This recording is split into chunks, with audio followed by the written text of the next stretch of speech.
last night we started looking at very, very simple attacks from the mount. I'm not too sure where most people are in terms of their training, what you did over the lockdown. I'm pretty sure most of you would have continued your fitness, but once I know where we are in terms of what page we're all on, technically we can start moving forward. This week, in any case, is mount attacks. On Tuesday we looked at the Ezekiel choke and some other head and arm for the adults. But we'll concentrate on the arm bar tonight, like we did last night, but we'll make more of an effort at the end of it, how to break the grip when someone's resisting, because we didn't do that last night. So, what I want you to do to start with is just refresh your memory in like a mechanical sense. Now, as soon as you get into this mount position, it's going to be very, very hard to attack Grace's arms when she has her elbows flat against her body, right? So we have to get into the we have to have a process and a system to get them there. That's where I need to be, right? That way, as soon as I sort of unlock any kind of grip, it will fall out generally straight off of her shoulder girdle, and I'll be able to submit her in much more an efficient manner. So the first thing we've got to do then is to get to that point. Don't worry about where your arms need to be. Think about the travel and the angle and the organisation of your body in terms of posture to get to the end result. And we'll gradually refine things as we go.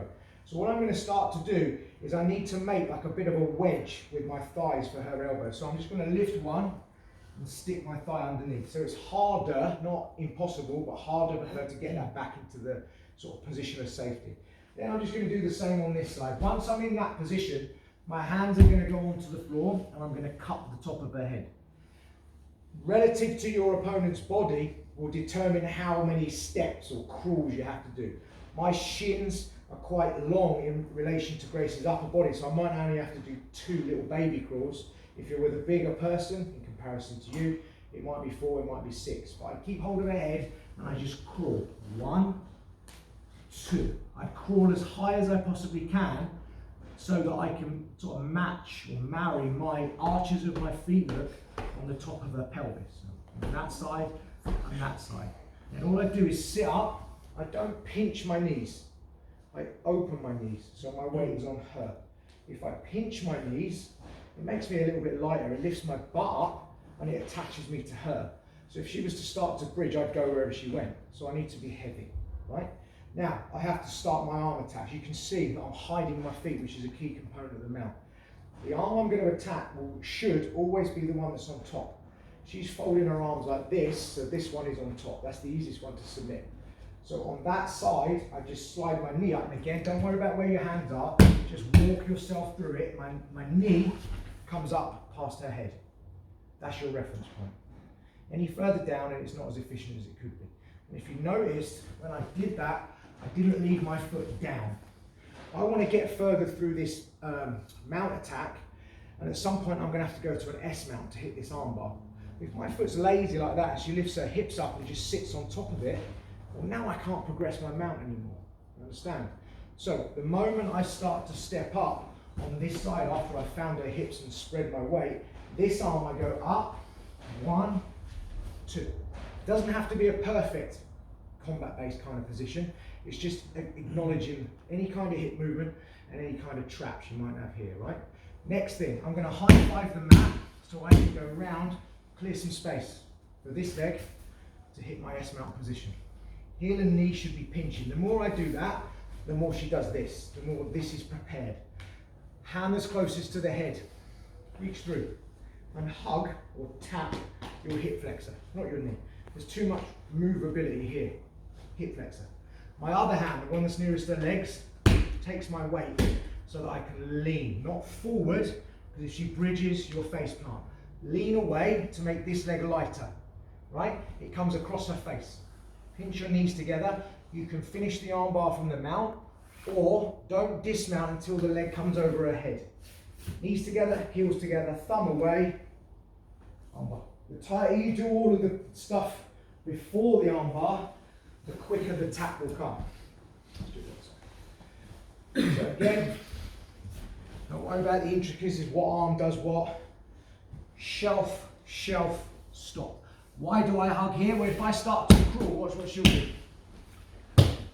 that'll happen. Grabbing her head, or grabbing your opponent's head, fixes her in place. So when I crawl, it opens up her arms. Pinch, sit up, spread. If this arm is on top this time, that's the knee I have to come up with. I push the elbow in across my belly and keep it there with my posture. Come up, combat base. Reach round, clear some space. S mount, pinch, pinch. Hand that's closest to her head, reaches through, grab your hip flexor, hand on the floor, leg over tight. I can armbar her here or here. So, how about that? Well, I'll run through it first and say why I'm doing certain things so it makes a bit more sense. And then we'll have a look at two ways, should it not be as easy to open up his arms. So at the moment, what we've done is that Grace allowed me to go right there, hand on the floor and crawl. Last time we sparred, how easy was it to armbar someone from the mount? Come on, man, you have other different ways to do it. But I'll do it this way again. So I've made that little shelf, right? Here, I crawl. Might take a few more this time because he's got a longer body than before, but essentially I'm here. First thing, some of you were a little bit too high. The arch of your foot was on your partner's ribs. If the arch of my foot is on Ebeng's ribs, when I sit up, I've got nothing to work with, right? So the position is paramount. Don't be too high. Yeah, there's like an optimum point. I'd say there. Arches of my feet are on his hips. Spread. Okay, it should feel heavy. This arm's on top. Okay, so I have to make sure this elbow is inside the line of his shoulder. So here, there's my shoulder, inside the line of it. And I keep it there by just dropping my belly down on it. Okay, now I reinforce that by bringing my knee up, making sure I don't leave this behind to get caught. And I turn. So I'm almost like hitting that 90-degree angle. Okay, from here, the hand that was closest to his head was the one that attacks the arm. Don't grab your knee, don't grab your hand, grab your hip. At any point towards the end of the lever, there's so much more room for him to hide his elbow, whereas here is tight, right? You feel that? From there, right? Sorry, before I do that, I obviously have to clear this. Then I come through. Once I have that arm, okay, don't come forward. If there's a short, sharp movement from him, I'm going to go forward and I'll lose all of that hard work. Lean this way. Okay, so I go here. Leg comes over the head. I pinch, shift my emphasis to his wrist. Thumb away, armbar. Don't dismount, i.e. put your butt on the floor until this leg comes over the head. If I just fall back now, he's going to sit up like that. Lost everything. Get your leg over his head. Okay, so, see that coming. Watch. Just don't let me lift your arms up now. So he's going to keep them down, just here, right? Even if, let me start there, and there, keep them down. It's incredibly hard. You've got to give him something to get something, okay? This way a bit. It's almost impossible for your opponent to defend their elbows and their neck at the same time. If I attack his neck, Ebeng will quite literally lift his hands up to defend his neck. That's the space I want him to get his elbows. If I attack his elbows, he'll drop his elbows down and give me the space I want for his neck. You understand? So you've got to play that to and fro. Always try and create these dilemmas wherever you are. The more dilemmas you can give him whilst controlling the position, the more likely you are to submit someone. So the first thing you're going to do in all of that is attack his neck. If Ebeng is crossing his arms like he's doing now, the top arm, just follow him into his collar. That's the easiest way to do it. That is why this is not the best defense from the bottom. Equally, if he's defending this way, there's Americanas there. So that's not the best way. They've all got pros and cons in the terms of these positions. Sometimes just framing my hip, defend just with one hand, and defending his neck with the other and turning onto his side is a much, much better because it creates a dilemma for me down here. There's an elbow escape going on. So I'm like, do I persist with this? Do I attack this? Or do I worry about losing the mount? He's got to create the dilemmas just like me, okay? But what we're going to do, to open up his elbows, I'm going to attack his neck. If I slide my hand, and remember, his elbows are going to be, his hands are going to be up here defending, so sometimes you go down the bottom and slide your hand through the middle, right? Once I slide my hand up and I'm attacking with some sort of sincerity to get that thing, the classic bridge and roll escape is to trap my forearm and go to trap my elbow over here with this one, if you remember, and then trap, so grab here. That's it, and then like Eben was just about to do it with his foot, and it'll be a bridge and a roll, okay? The moment he latches onto this, look, his elbow's coming away from his side. So by me fishing my hand inside his neck and getting that response on this side, I'm able to lift his elbow, get my belly behind him, slide my knee up. Clear this side. That's the route for my S mount. I've still got my hand in his collar, but it's no good staying in his collar. Take it out, link your hands together, put it through, find your hip flexor. Hand on the floor like before. Leg over, armbar. If you want to fall off, make sure that's over the head first. Does that make sense?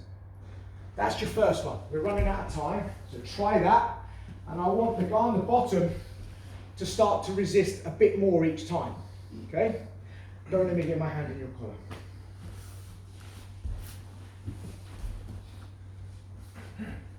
Okay, if I can't solidify that grip in the collar from the word go, it's not going to expose his elbow. I can't get the armbar. Okay? So what do? Well, I'm going to lower my mount and I'm going to hide my feet. And I'm going to take my head all the way up here. The general rule to survive bridge and roll is never let your head be above your opponent's. To my left, to my right, way over the top is fine, but not there. Because as soon as he sees me lean, that's his cue to go. So I'm going to go right over the top. Sorry. Here.